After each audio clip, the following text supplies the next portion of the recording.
Good morning, good afternoon, good evening, everyone, and welcome to Scaling Through Community, Build a Business That Grows Itself. My name is Michelle Eisenberg, and I am a program assistant at the Nasdaq Entrepreneurial Center. And for those of you who may not know, the Nasdaq Center is a nonprofit improving access and knowledge in entrepreneurship to advance economic progress for all. Now, as you will see in the chat in just a moment, the Nasdaq Center provides programs, resources, and exceptional mentorship to help entrepreneurs fuel prosperity no matter where their journey begins. So definitely be sure to check out those links and resources that are going to be shared in the chat here. And we're going to launch a few polls just to step back, see how everyone is doing in the room today. And we use this information to guide the programs we provide for this global community of entrepreneurs. So if there are any specific topics or challenges you would like us to create resources for, definitely feel free to share those in the chat. Awesome. And just a couple of housekeeping notes before we get started. First, let us know where you are dialing in from by dropping it in the chat. We always love to see where everyone is joining us for our time together today. And second, we're going to have some live Q&A at the end of the event. So please make sure to submit your questions at any time using that Q&A function at the bottom of your screen. And we will do our best to get to as many as we can. And now, while you are answering these last couple of polls, I want to just take a moment and recognize the incredible support of our corporate partners. The work we do at the center would not be possible without their generosity and belief from our partners and funders, including Nasdaq, Wells Fargo, JP Morgan Chase, KPMG, Walmart, the Asia Innovation Hub, Wilson Sonsini, the Narit Foundation, and BPM. And we are deeply grateful for their partnership and hope you will join us in sharing that appreciation. Awesome. We got one more poll going here. Wonderful. Looks like we got folks from all over the place. Florida, Ohio, Maryland, California, Massachusetts, New York, Pennsylvania, Maine, Illinois, South Carolina, Milan, Italy. Hello from across the pond. Awesome. Boston, Atlanta, wonderful. So great to have you all joining us from all over the place. Awesome. North Carolina, welcome, welcome. All right, I'll give this a pull. Awesome. Okay, so without any further delay, please join me in giving the warmest welcome to our special guest, Clara Ma, founder and CEO at Ask a Chief of Staff. Clara, super excited to have you join us for this topic today, and I am going to pass it right over to you. Hi, everybody. Good afternoon if you're here on the East Coast like I am. Otherwise, good morning if you're on the West Coast, or even almost evening, I think, for some of our audience members here today. I'm so excited to be here to share a little bit about my community building experience and how we've used community to drive our business forward. So I'm going to go ahead and share my screen here. So give me a thumbs up if you can see my screen. I'm just going to assume everybody can. Looks great. Amazing. Well, I'm so honored to be here. Thank you so much to the Nasdaq Entrepreneurial Center for having me. Today, I'm going to be talking about scaling through community, building a business that grows itself. I'm going to start off with just a quick little introduction on myself so you can know a little bit about me and what do I know about community. So, as a quick intro, I'm the founder of Ask a Chief of Staff. Unclear by the title, I work specifically with chiefs of staff through three main avenues. Placement, we match chiefs of staff with executives, and so we do recruiting, executive placement, helping executives find their strategic right-hand partner. We also have a community which is through a paid Slack community, which is what I know all of you are here to learn about today. It's a high touch and curated membership for current chiefs of staff to come together, knowledge share through webinars, workshops, mentorship.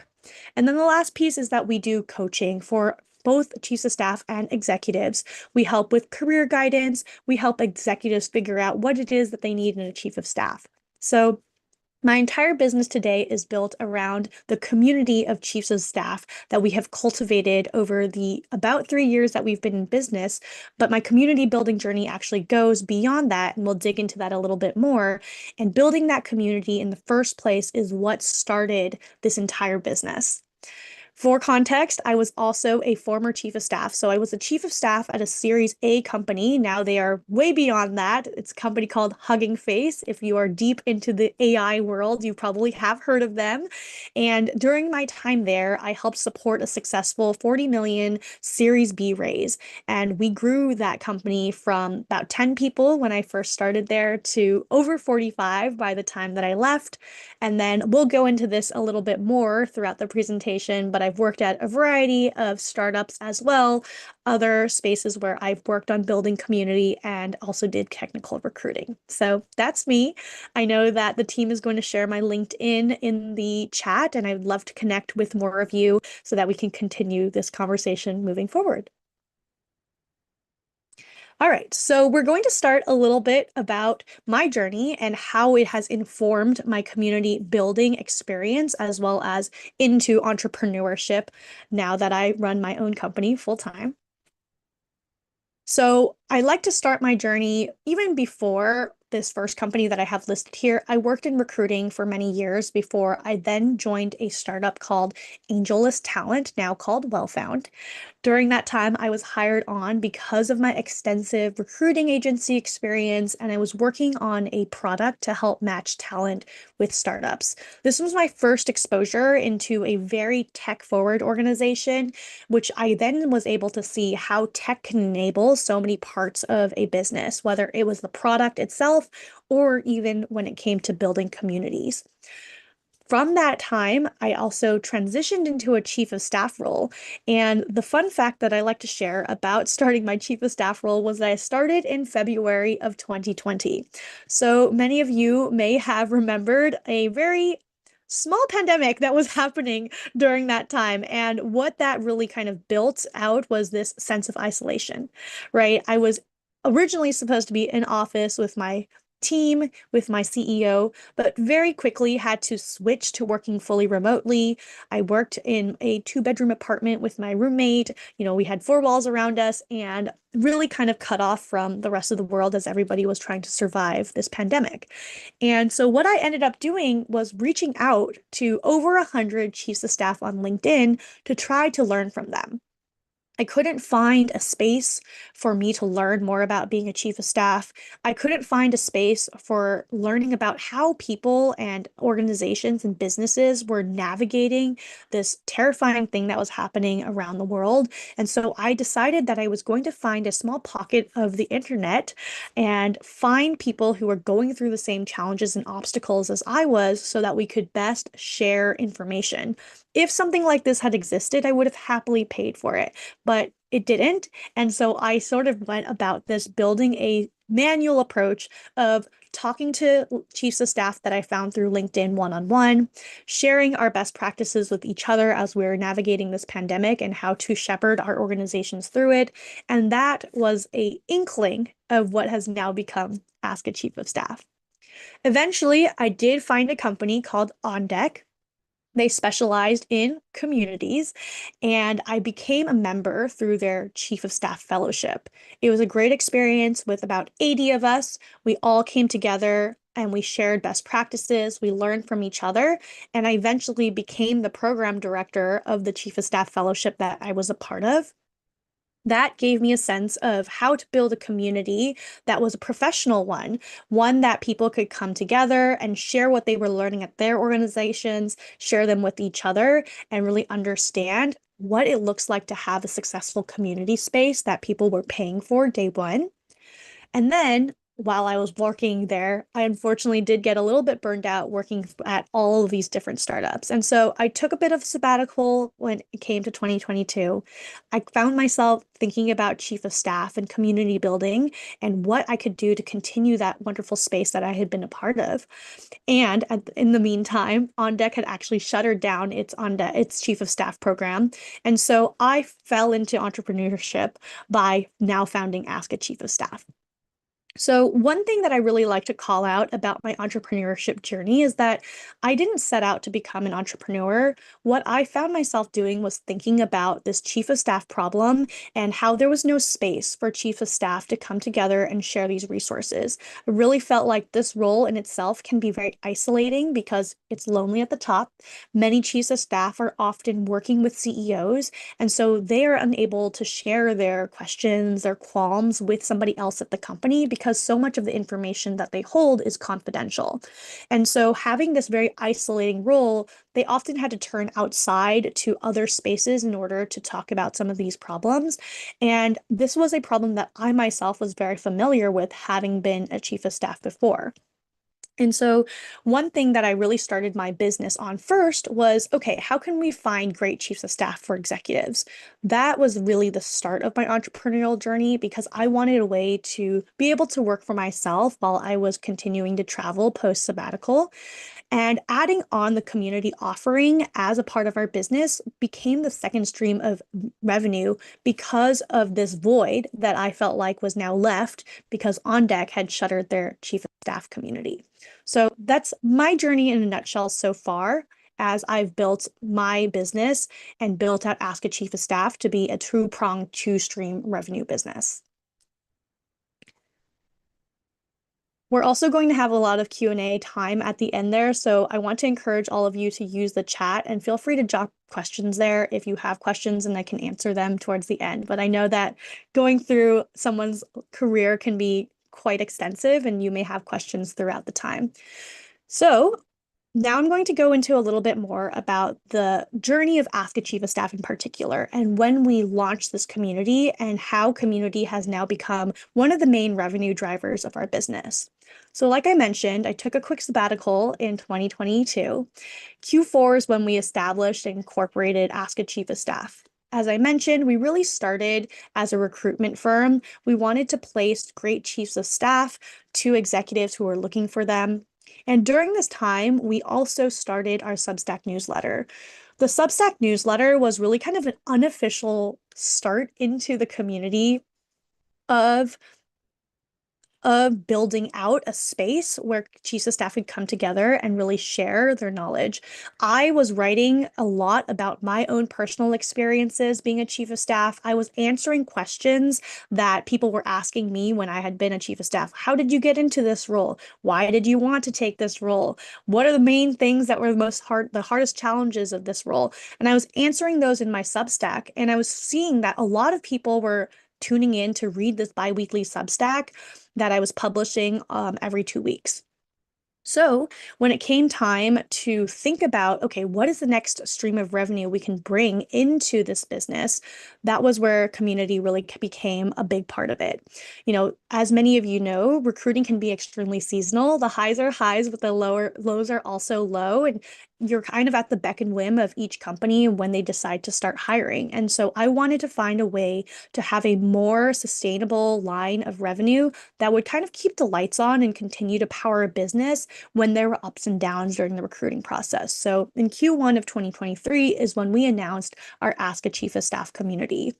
We first started by launching a beta version of our Slack to test a recurring subscription model. We continued to place chiefs of staff, and those chiefs of staff became our first members because they wanted continuing resources once they were in the role. And then we continued to build on our knowledge dispersion, right? We really wanted to become leaders and thought leaders in the space to really make sure that we knew what we were talking about and why people should join our community. And so one thing that I always tell people as you are continuing to build a community is to make sure your voice is out there. We continue to build on our Substack newsletter subscribers. We moderated a panel for chiefs of staff with a different company called The Commons. And when we finally announced that we were going to start an Ask a Chief of Staff community, we received over 600 applications on our waitlist within the first month. That to me was a strong signal that people were interested in this community and that we should go ahead and build this thing. Q2 of 2023, we officially launched the community with a subscription model. We have two models of subscription, both monthly or annual. You get a small discount if you sign up for the annual, so it encourages people to stay on long term. And then we also start to present to portfolio companies of different VCs, again, as a thought leader to continue to build out our credibility. Q3, we launched a second tier of the Ask a Chief of Staff community. And so originally, when we had first started the Ask a Chief of Staff community, we were very focused on current chiefs of staff. We really felt that we had all of the knowledge to help them figure out how to navigate this role, share webinars with them, workshops, things like that. But we had this secondary group of people who really wanted to come join the community, but they were not yet chiefs of staff. And so one thing that we found that we could continue to build out this membership model was we could launch a second tier. It was slightly more gated. There were less features for a slightly lower price, but this would be a great stepping stone for people who were exploring chief of staff roles, but not quite there yet. We called it our aspiring chief of staff community. So as you can see here down on the bottom, lower price point, a new customer segment, and now we had added an additional stream of revenue through that subscription model as we continue to build out this overall larger Ask a Chief community. So we're going to continue to expand our capabilities through year two. Q4 was our first ever Ask a Chief of Staff community anniversary. We surpassed over 150K in revenue through both our subscriptions as well as our placements. We surpassed 4,000 subscribers on our Substack. And we had over 200 paid subscribers into the community at that point. We built out more offerings. We started our mentorship program. Q1, we were starting to accelerate growth, and we saw that all of the value that we were offering, it was time to raise the price. So we were able to institute a membership pricing increase for both tiers, which then created a larger stream of revenue when it came to our community. And then internally within the team, we started to hire some contractors. Q2 of 2024, we continued to achieve more growth in the placement side of our business, which then led to more members joining as they could see the value that we were providing through our community. And then we started to host multi-city happy hours. So not only did we have an online space for community members to come and interact, we started to invest in in-person physical spaces, happy hours, dinners, co-working days, so people could come together in person to really kind of crystallize those relationships that they were building online. Then Q3 of last year, we hit a 500K revenue milestone, which was very exciting for us. We continued to amplify the community through media and PR. So we were recognized in F7 Catalyst, a top operators award. We produced our first inaugural chief of staff retreat, again, doubling down on that in-person experience for people. And we were also pitching and received an offer to publish in Fast Company. That article came out Q1 of this year. So the last milestone piece that I'm going to share with you, as we have now gone through, more than halfway through 2025, we are coming up on our third anniversary. Our membership base now today is 450 paying members within our Slack community. It is an application-based community, so not everybody can join. We do approve every single person. We have over 13,000 followers on our newsletter now, with over 60,000 followers on LinkedIn. And then we've also become an Entreprenista 100 winner, a 2025 Tory Burch Foundation Fellow, and now we have a thriving business with two main business lines, both the community paid portion as well as the chief of staff placement side of business. You can see our team has grown from just me to now 4 members of the team that are working to help spearhead each of the initiatives. And we are at a place where we think that we can continue to put gas behind the pedal, continue to attract more chiefs of staff, and continue to build this business in a profitable way. So I've talked a lot about how we have a Slack community. I've also talked about our Substack following as well as our LinkedIn following. And what I want to talk about next is what the difference is between a community and an audience. One thing that I like to say a lot in our Slack community is that nobody knows everything, but everyone knows something. And that is an ethos that we recognize and we operate by. A community is a relationship system. It's a two-way system. And that is something that's very important for us to distinguish here and lay the groundwork for their definition, because I think that many people often confuse community with audience, and those are two very different things. A community is a relationship system that is built on trust, shared purpose, and consistent engagement. So we will dig into each of those as we continue on in this presentation. So a community is not these things. It's not a follower account. So yes, I like to talk about how many people are engaging with our knowledge. Yes, that is important, but it is not a passive audience. A community is not someone that you are just going to pitch to. It's not your sales funnel. It's not the number of leads that you generate through a variety of different reasons. It's not a marketing platform. That is something that we are very, very, very intense about. You do not pitch within our community. You do not sell your services. And also, it's not a marketing platform. It's not here for you to sell more things to that community. Once they're in the community, they're there to create a safe space for people to talk about whatever it is that they are in that shared setting. A community does not self-organize. This is something that's very important as well. You do not just put people in a room and call it a community. You have to build structure around it. It's not a, just because I've built it, people are going to come and they're going to know what to do. We're going to talk about how to model the behavior that you want to see within your community as well. And this is not an open forum or safe space for unrelated topics. So yes, obviously with chiefs of staff or any community that you build, people are going to have things that they want to talk about that are maybe not necessarily related to the community itself. And sometimes we will encourage people to take those conversations off platform, right? If you're talking about something else that is not quite exactly what this community is built for, one, you're not going to get the answers that you need because this is not the space for it. But two, this is probably not the best place to discuss it. It's going to detract from other community members' experiences. So one fun example I'd like to use is the Fire Festival. If any of you remember this, a bit of a disaster of a fire festival that happened, or I guess didn't happen a few years ago. You know, they were the poster child for this kind of hype-driven, quote-unquote community. Everybody was supposed to go to this festival together. But in reality, there was no infrastructure. There was no trust. And now that company, that individual who put this on has lost a lot of credibility with anybody that was following them. So even though they had a massive audience, right? They had the Kardashians helping advertise for this. They had so many celebrities. They did not have a true community. They had an audience of sorts, but it is something that they lost their faith and the trust of that following very quickly because of the non-delivery, the non-structure, and the continuous upselling of things that they wanted to do.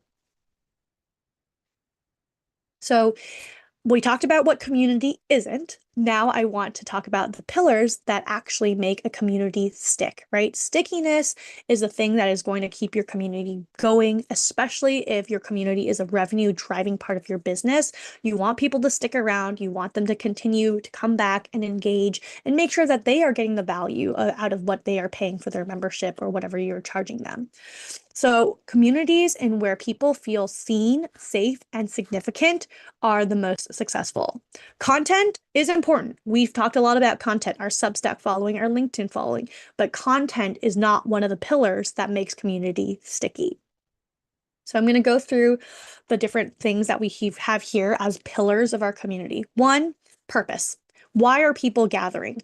What do they need? What do they share in common, whether that's challenges, a career spot, obstacles that they're going through? What are they trying to share with their peers? And why is this an inflection point that they need to find a community for this part of their life, their career, whatever it is? So it can be a career inflection, like a chief of staff role. It could be entrepreneurship. I'm part of some women's entrepreneurship communities, right? We're all going through the same struggle journey of building out a successful business. It could be running, you know, it could be a shared passion or a hobby that people are going through that they want to have other people who have a shared common interest. So what is the purpose of your community? What are you trying to help people with in their particular juncture of time? Next is consistency. Just because you get people in a room one time does not make it a community. People have to show up again and again over months and years, ideally. And that consistency is what builds stickiness. That consistency is what makes people feel like I'm part of something that's greater than myself, not just showing up one time to something. Then the next is deep listening. And like I said, community is a two-way street. You cannot be part of a community and take, and you cannot be part of a community and give. You have to have this two-way street of deep listening, active listening, and being responsive to the people that are in that community. And we like to model this as, the people who are running this community, right? The things that we are designing, the programming that we are creating is not just because I feel like this is what people are going to want, but it's because our community members have told us, I need a mentor. I need a workshop on this particular content topic. I need a template for when I go out of office. Whatever those things are, we are designing programming to the needs of what our members are telling us. The next pillar, trust. This one is one that I cannot emphasize enough, especially when you are doing a high stakes role like a chief of staff role. There are many communities out there for executives, for CEOs, for, C-suite members, and trust is something that is a must have in order for your community to stick. If people feel like the things that I'm telling other community members are going out there in the ether, that is a definite no-no, and it's going to make people lose trust. I mean, we can go back to the Fire Festival example as well, right? They were promising all of these things to the people, their ticket buyers, things like that, and they didn't deliver on any of those. Trust is broken, your community will fall apart immediately. So when it comes to confidentiality, when it comes to what people can trust you to deliver on, trust is a top pillar when it comes to our community building. Engagement, we mentioned, modeling the behavior, active participation.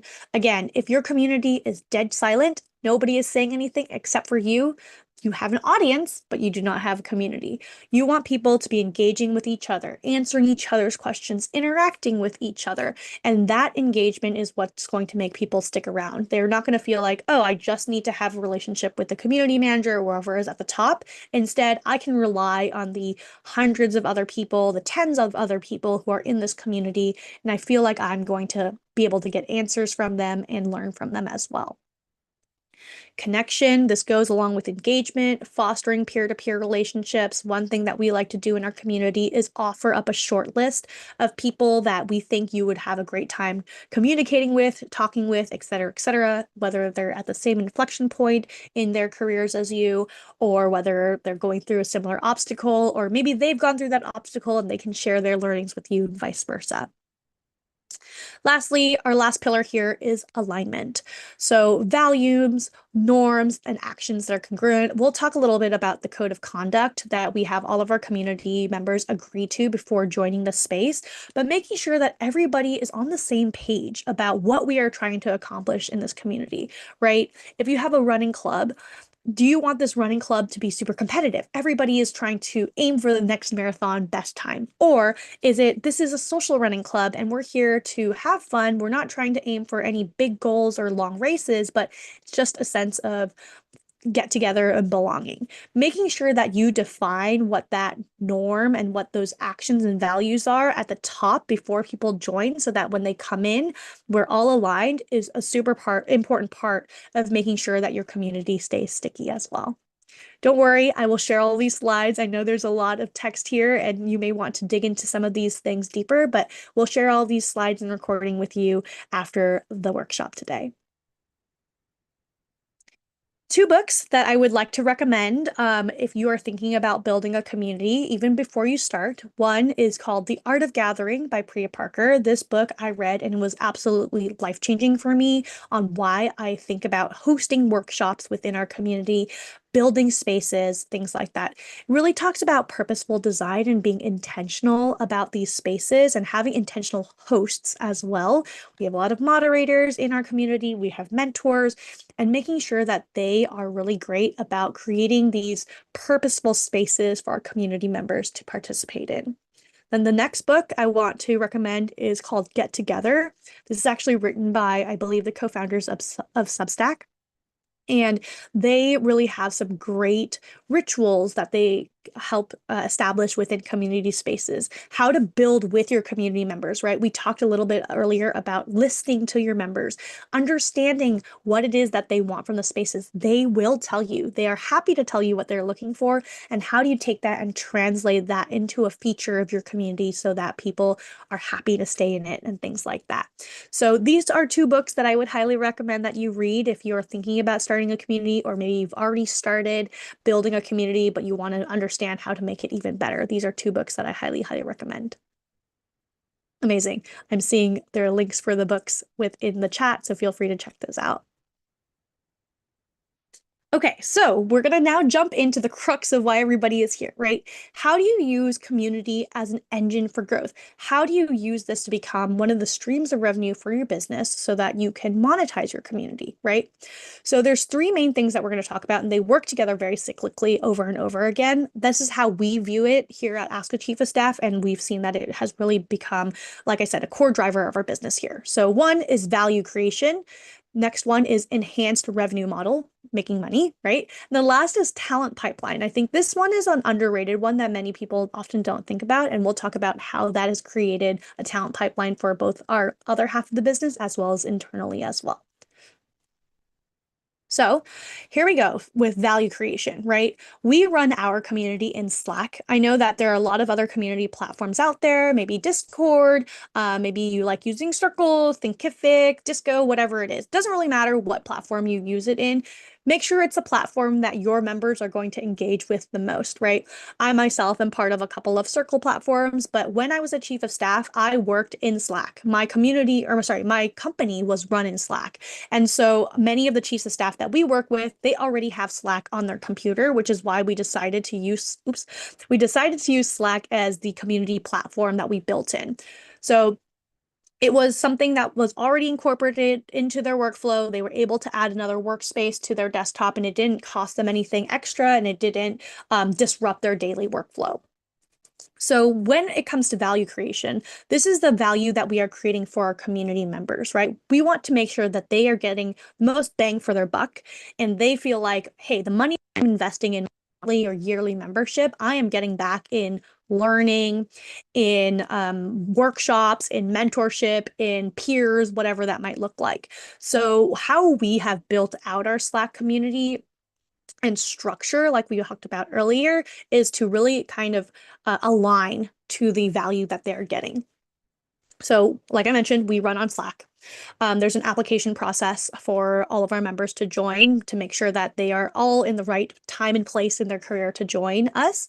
And then we also have a pretty intensive orientation and onboarding for new members. We have a new member orientation. They can set up a call with myself or community manager to talk. And then we have all of these separated channels in order to help people find what it is they're looking for, right? So like I mentioned, we have two tiers of membership, aspiring and current. We have a different announcements channels for each of those. We have an introductions channel. So that's where you can go and look up all the other people that are part of the community. The people talk about, what are the main challenges that they're facing when they join the community, where they are a chief of staff, some of the hobbies that they like. This is a chance for people to get to know each other. We have an asks and offers channel. This is our most active channel, I would say. People are asking questions, they're asking for templates, they're sharing challenges with each other. Oh my gosh, I had this one-on-one with my CEO, and this is how I came out of it feeling. Does anybody have advice on how I can make it better? That is where that engagement really comes to play, right? In asks and offers, where people are talking to each other and sharing best practices with each other. For our community, it's very important to have this async feature where people can drop in questions and get answers, not necessarily immediately, but async, because these chiefs of staff are very busy. We have an upcoming events channel. That's where we post our upcoming webinars, our in-person events, things like that. Job postings for people who are looking for jobs, celebrating wins. We're going to talk about ritualizing some of these channels later on. Show and tool, where people can share tools that they're using. Video recordings. We do a lot of these kinds of webinars as well. So that's one place people can go and look up the summaries and the video links to the recordings. And then we have a couple of job search areas as well. So as I mentioned, we really want to provide structure, right? This is a different channel. Each channel has its own purpose. We're not just throwing everybody in a room and say, okay, you talk amongst yourselves and you figure out what you want to do. We are giving them spaces that are dedicated to purposes that each of these members are going through. And some people are going to use some spaces more than others. That's totally normal. That's totally okay. But we want to make sure that they know where to go in order to find the information that they're looking for. And again, many of these channels we didn't just come up with by ourselves. We listened to our members. They said, oh, it would be really great if you had XYZ channel. And just because somebody asked for it doesn't mean you have to go build it immediately. But if more than one person is constantly bringing it up, that's a really good sign for you to actually create that channel that you want to work on. Perfect. All right, so here's the money-making portion of the community, right? What community does for us is that it helps create predictability within our revenue. Like I mentioned before, when we first started our business here at Ask Achieva Staff, we were solely focused on recruiting. It was a one-person shop. It was just me. And I was like, look, I know how to do recruiting. I've done recruiting in the past. I know how to run a business that is recruiting focused. Let me start there. Sure, great. Start with what I know. But when it comes to hiring, it's extremely seasonal, right? During the holidays, hiring kind of drops off. Then there's a ton of hiring happening Q1, then things slow down as people head into Q2, Q3, there's a September surge, people are hiring again. It was great to be able to have a business that was high ticket, but it was extremely seasonal. And so when I made a placement, I felt great. I was like, oh my gosh, we have so much runway. We're going to be great for the rest of the quarter. But then when we had a slower season, it got me nervous about, okay, when's the next placement going to come? And so introducing this community revenue stream helped us stabilize the seasonality that we were experiencing.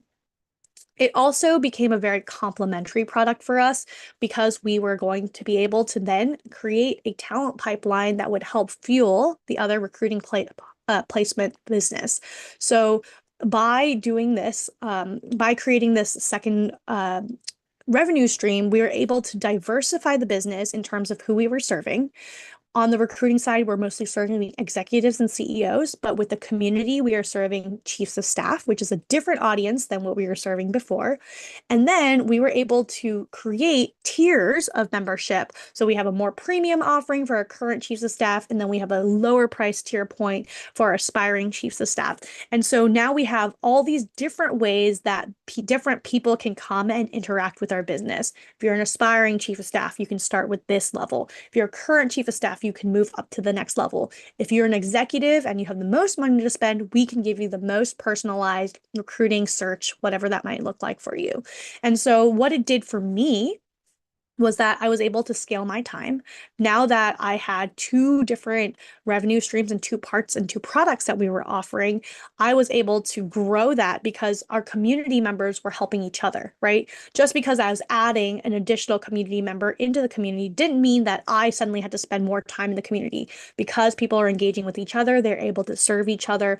The value that what they're getting is from having more people within the community. It reduced our dependency on a narrow client base of working with only executives.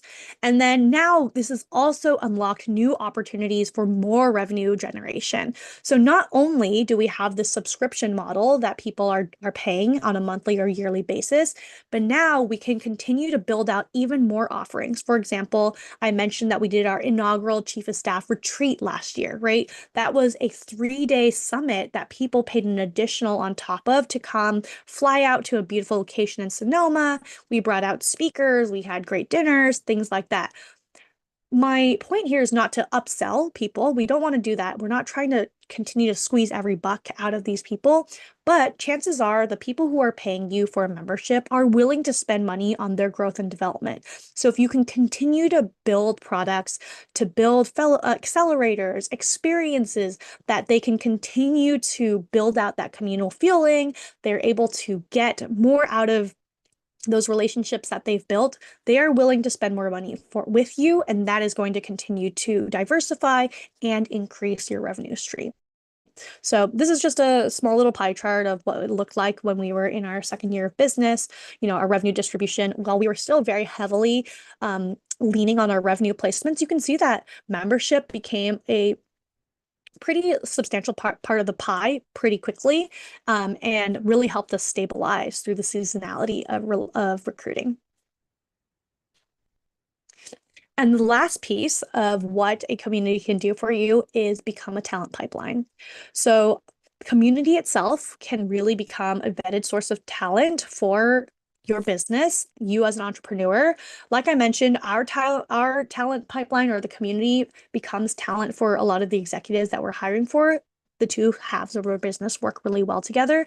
But even internally, for the people that I've hired to join our team, they were actually community members to start. So, for example, Katie, who is our newest recruiter who just recently joined our team, she was in our aspiring chief of staff tier. And she was a member who was very active. She was always learning. She was always interested in learning more. And when we decided it was time to bring on a full-time recruiter to our team, we actually went to our community first, see who would be interested. Why is this great? Because they already understand your business, right? They've been a consumer on the other side. And so they innately understand the value that your community brings and what it is that you're trying to accomplish. And so you are bringing in a person to your team internally who has the ethos and has the values of what your business is because they've experienced it themselves. Additionally, we've built out our mentorship program within our community from prior members as well. So we have about 50 mentors in the community. These are people who share their time with our members. They volunteer to help give advice. They do workshops for us, things like that. And about 50% of those mentors actually were members themselves before stepping into the mentorship role. So you can even use your community members to build out new offerings because, again, they come from the same value and ethos as the people that you are trying to serve, and it creates a strong alignment between both business needs and the membership. So last, I'm going to speed through this portion so we have time for Q&A, but we're going to use the Ask a Chief of Staff community as a little bit of a case study here to talk about the structured career platform, grounded in the different inflection points, and then how we govern ourselves, right? You're not going to be able to be in every single conversation to tell people, don't do this, do this, but how can we create a code of conduct and a set of governance so that everybody feels like, okay, we're all here to accomplish the same things. All right. So our structure, like I mentioned, I showed you some of the smattering of channels that we have in our Slack. We also have an internal platform where it's kind of a resource library for everybody to continue to act as a knowledge hub. All of our video content, if you want to watch the videos themselves, are in here. You can search for different things like that. The structure helps create and generate more advocacy from our members, right? The more structure you give people, the better the resources are. People are going to say, wow, this is so great. I can't wait to introduce this to more of my other chief of staff colleagues and share that. And that helps you create this snowball effect. So instead of us going out to try to recruit every single new member of our community, what we have is we are building out this big referral base through our community members. Every single member should be a potential referral for you. They should all be excited about getting more people to join because the value of what is in that community is more minds, more thoughts, more opinions, more perspectives. So it becomes this feedback loop of, okay, I had a great time joining this community. I'm going to get, other professionals to come join so that we can get more perspectives and more value add here. So as you continue to grow your community offering, it also opens up the door to partnership opportunities down the line, right? So one thing that we have, and you'll see we have a partnerships directory in our internal resource hub here. We've partnered with companies like Superhuman, like Notion, right? A lot of these great productivity tools, these SaaS platforms, these AI platforms and tools that want to get in front of chiefs of staff, and chiefs of staff are always looking for better tools to make them more efficient, better at their jobs. And so we've created this now third stream of potential revenue through partnerships who want to potentially share their tools and offerings with our audience and our community members. So it becomes this hugely synergistic referral engine as well as partnership generation that is going to continue to compound on itself, right? And that is how your community continues to grow itself time after time, as opposed to you going out to recruit every single member. We have a lot of different events that are happening at different inflection points of the chief of staff journey. So for us, aspiring chief of staff tier is for people who are finding a role. Being successful in the role, that's our current chief of staff tier. And then figuring out what's next. That's talking to our mentors and helping figure things out. So a couple of the different kinds of events that we host, virtual workshops, member problem solving labs, in-person meetups, our chief of staff summit, things like that. And then we also record all of our content and post it into our content library so that people can continue to engage, go back, look at things that they may have forgotten about or weren't a part of or couldn't attend live. And then the last and most important piece here when it comes to how people conduct themselves, right?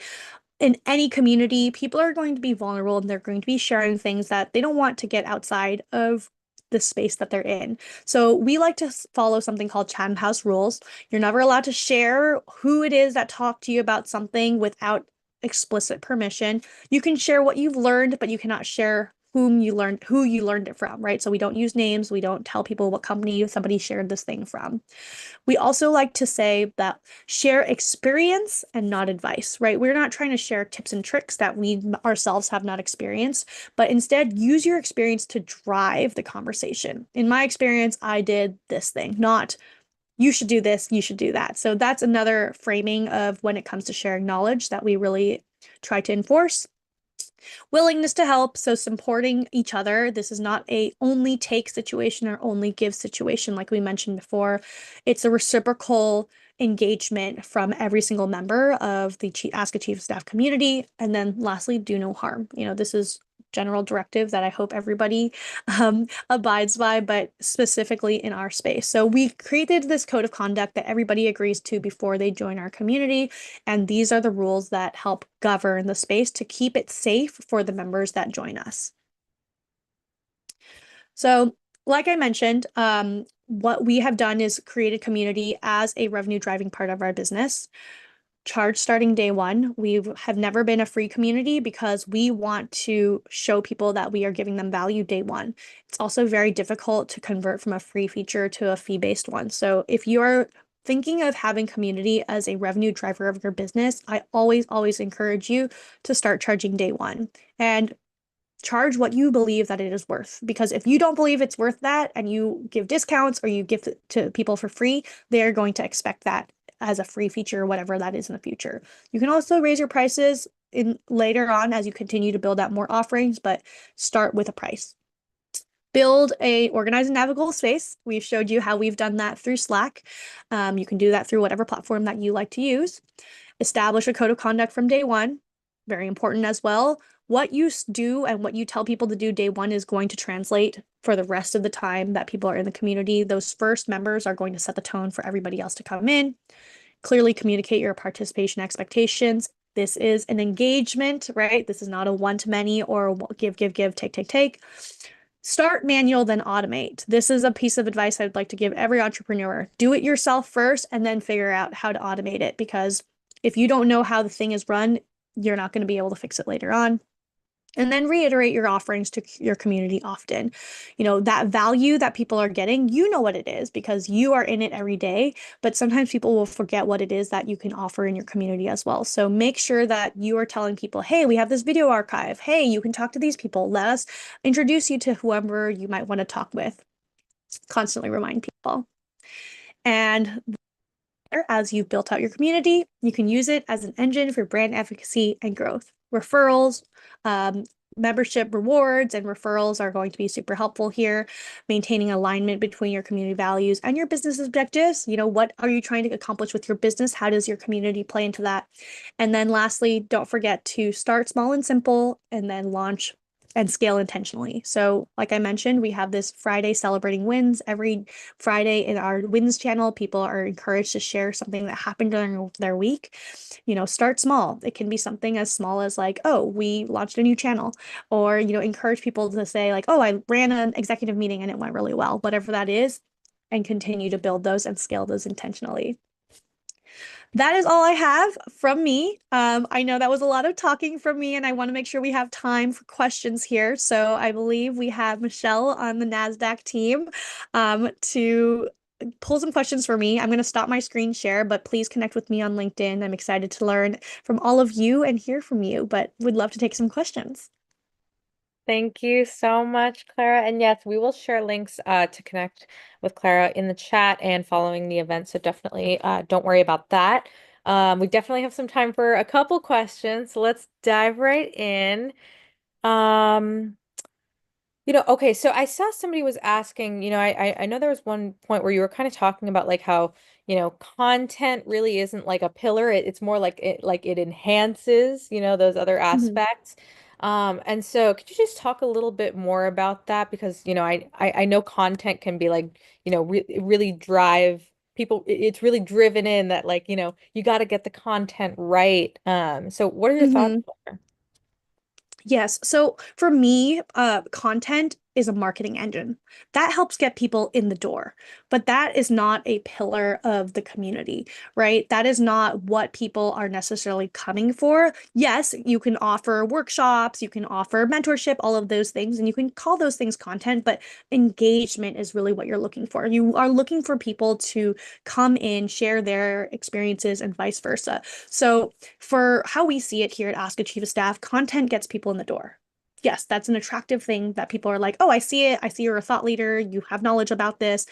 I'm going to use this as a marketing engine. I know somebody asked about Substack and whether or not we charge our membership there. That is not typically, that's not how we make our money. We charge it through Stripe. And then people have access into our Slack community. But that's how I view content as a marketing engine. Really helpful. Thank you. And I see, we actually have a couple questions here. This question is, asking about how a solopreneur can affordably keep tabs on everything going on in these, community spaces. It can be difficult to hire somebody, at certain if you're at that early stage. And so, I know other folks were also asking about, like which which tasks or processes that are supporting, the functions of the community, which of those, should be automated and what should kind of remain hands-on, like that the founder is really kind of uh doing themselves. Any thoughts there? Mhm. Yeah, so like I mentioned, start small, right? When you first have your community, don't just accept every single person and like, oh, just because they're paying, like we're gonna accept every single person. I know there is a want to do that because you're like, okay, well, like this is money. I don't want to leave anything on the table. But the worst thing you could do is accept everybody, have them pay, and then it feels like, oh my gosh, there's been an explosion of people and nobody knows how to monitor themselves. They don't know how to govern themselves because they haven't seen a good example. So start small. When we first started, we let in 20 people.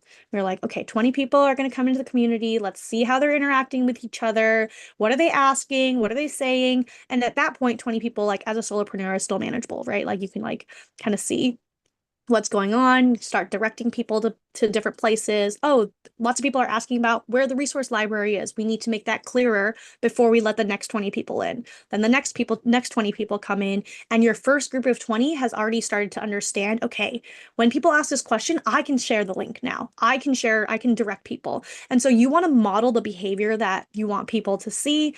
And then as you're letting people in, like those people should have a pretty good grasp of what it is that they should be doing when they interact with people and continue to spread that knowledge. So one example I like to share is that, we have an Asks and Offers channel. We've already answered the question probably dozens of times. People are like, where can I find this workshop or webinar? And I remember one of our community members like wrote this beautiful message that was like, hey, if you're looking for this webinar, you can go to this link. If you're looking for this one, you can go to this link. If you have any questions, feel free to DM me. And I was like, wow, that was such a great answer. It feels like this person is like a community manager, but they're just a regular member. So I reached out, thanked that member, and they were like, to be honest, if I had answered that question myself, I would have been like, just Google it or like just search in Slack.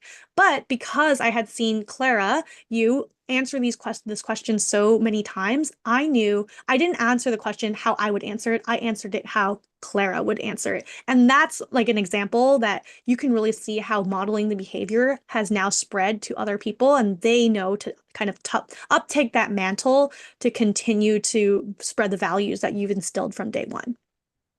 Yeah. Yeah. Really helpful. Awesome. I think we have time for one more question.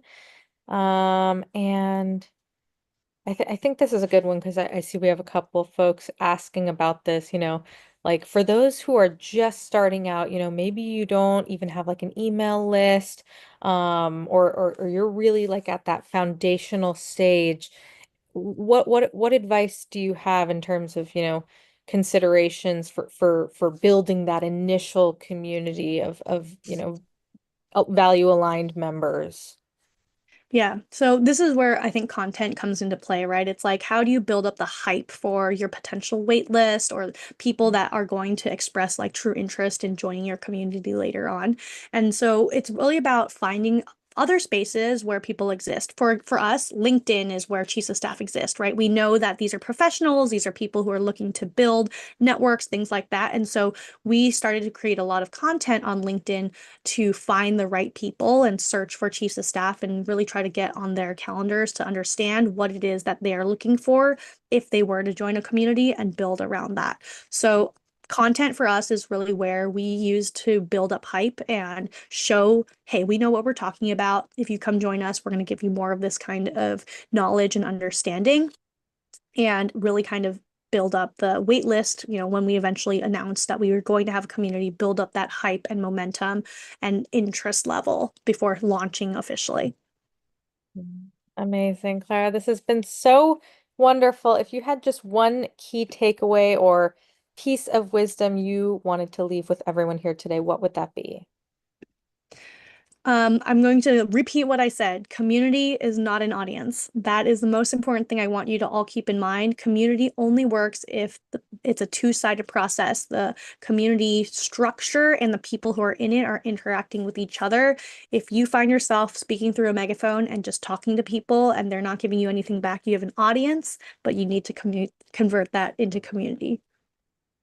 Wonderful, Clara. Thank you so much for taking the time to speak to this community, share all of your insights, and just set such an amazing overview for this topic. And on behalf of the Nasdaq Center and everyone here today, we are just so thankful that you joined us.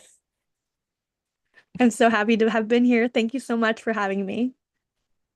Wonderful. And to our audience, we would love for you to join us again for upcoming webinars, which you can view using those links that are going to be posted in the chat.